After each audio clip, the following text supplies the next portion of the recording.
Zatímco se v Egyptě masakrují lidé, Egypt čelí daleko horší výzvě. Ekonomické problémy země tahají zemi ke dnu a potřebují okamžité řešení. 12 miliard dolarů z Perského zálivu, které země obdržela hned po armádním převratu, zemi neuzdraví.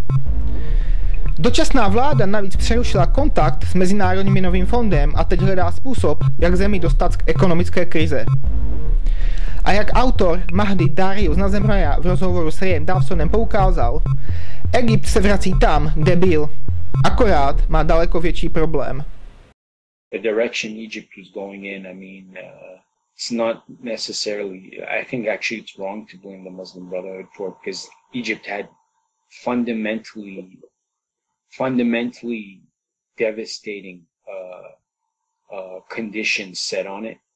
Its economy was going down the drain, and this wasn't because of the Muslim Brotherhood. I mean, it was because of the events in 2000, of the corporate pirate behavior on Egypt, against Egypt. It was because of the IMF. It was because of, now the IMF's history, by the way, starts in 1991 during the Gulf War that the Egyptian parliament ratified an agreement with the IMF. Can you, I mean, I'm aware of it, but can you explain that system of how the IMF drives a nation into debt? Like, yes, sure.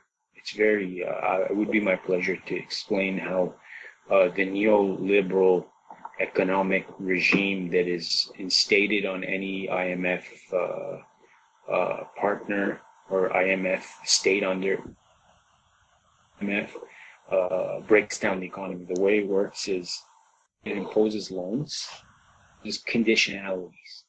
Those conditionalities usually just they take apart the economy.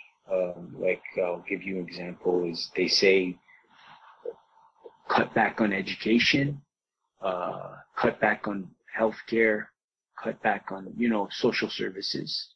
And they do cut back on those things. And what happens is when you cut back on those things that improve they improve the quality of human life or labor,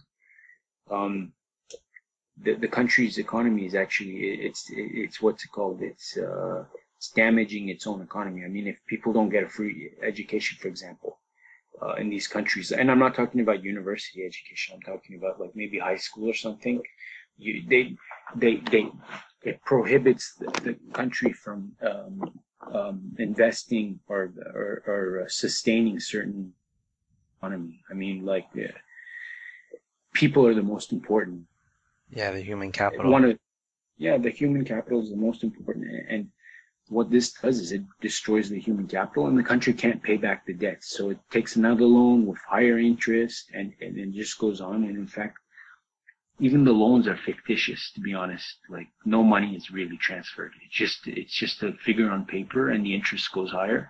And at the same time, loans off, they have to privatize whole sectors of state-controlled infrastructure, like let's say the energy sector or agriculture. Ends up in private hands of it ends up in private hands. Multinational Western institutions. Exactly, and the prices go up, and so it's just a one of those a cycle that gets worse and worse and worse. Well, they'll have a project which is completely overappraised, like the price tag has no relation to what it actually is, and they take the massive loan out anyway, because the government, the people who are approving the loan privately are going to profit. Just that little faction will get paid off, and they don't care because they don't have to repay the loan. The country does. So it's not their money going back to the bank. It's the people and their tax money and their assets. And so it's very easy to bribe certainly with very high interest.